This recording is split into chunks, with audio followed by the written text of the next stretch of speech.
Good morning, Wildcats! Fancy meeting you here on this very special day. You know, I love creating art, but I also love working in my garden. And today is an especially important day to be outside enjoying the plants, enjoying nature, and enjoying our planet. Do you know what it is? It's Earth Day! 50 years ago, the first Earth Day was started by a senator in Wisconsin. Since then, in 1990, it spread to be worldwide. And now people around the world celebrate this special day, April 22nd, by planting trees, planting gardens, picking up trash, and doing other things that might help take care of our planet. That way, we're guaranteed to have lots of years on this beautiful, beautiful place we called Earth.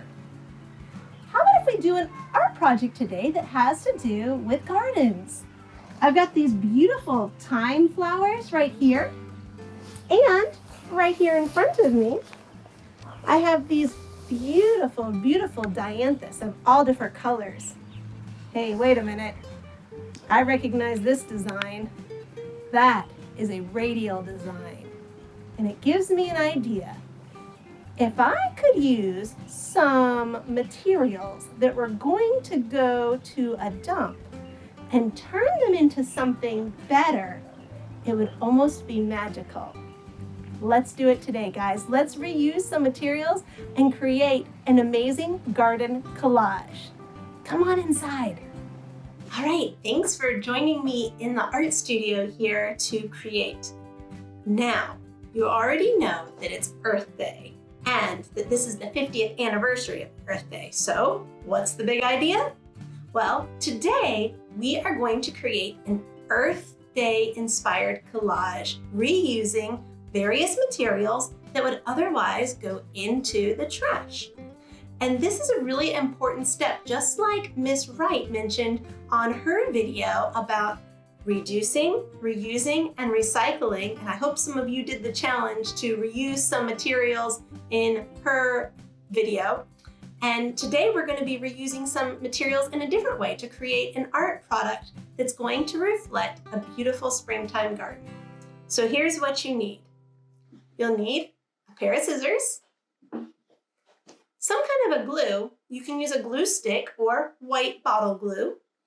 You're going to need some old magazines. You can use magazines, scraps of paper. I've kind of gathered a few different things here from around the house that were leftover papers from other projects, some flyers, some junk mail, some different things that I can use that are brightly colored that will be great for my garden designs.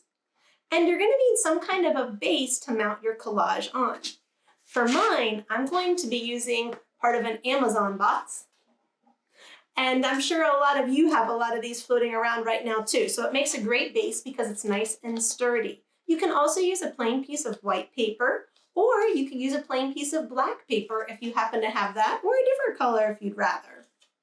All right, so now we're ready to get started. I'm going to start by going through some of these magazines and looking for pictures in here that have some bright colors on them. When I find them, I'm just going to tear them out. Be sure you're using magazines that your parents don't need anymore for this. And I'm just going to set them to the side. I think this would be a good one. These pieces right here, these look like they could be an interesting flower. Oh, I love the colors on this part right here. This could be great for making flower designs. I think we're on our way. Let's go ahead and collect all these pieces, lay them out at our workspace, and then we'll start cutting out shapes of flowers. Remember those radial designs, those are going to come in handy, and we'll start assembling our collage. All right, let's get started. First, I have a few scrappy edges on my base I'm going to trim off using my scissors.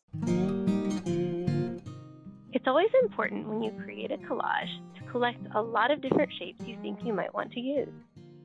You can cut all sorts of interesting shapes from those different materials you've collected. Organic shapes, geometric shapes, any shape will work. Remember, you're the art star. You get to design this garden any way you'd like. I love designs that have lots of colorful parts to them, but the black and white of the text is very interesting too. Using a combination of the two will add more interest to your picture. You may even find that you want to cut out some shapes that you think you're going to use, but you might not use them at the end of the project. It's perfectly fine. That's why we plan a collage by laying out all the pieces first.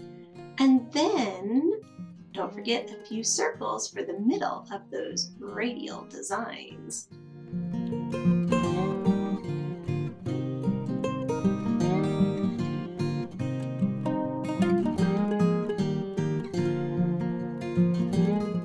Now we're ready to clear off our board and assemble our collage composition.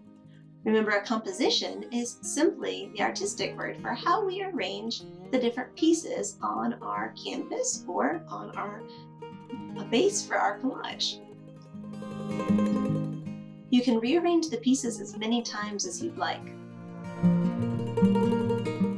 Once you get it just the way you want, then you might want to think about cutting some green pieces for the stems and grass and even leaves for your flower collage.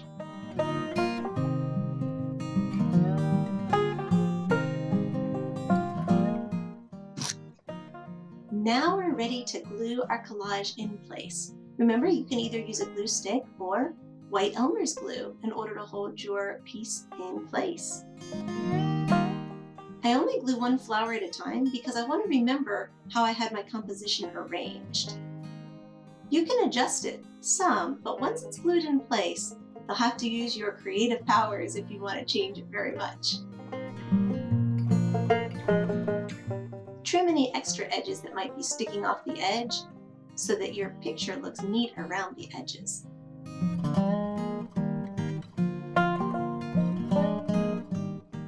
Don't forget, overlap is a good thing in collage.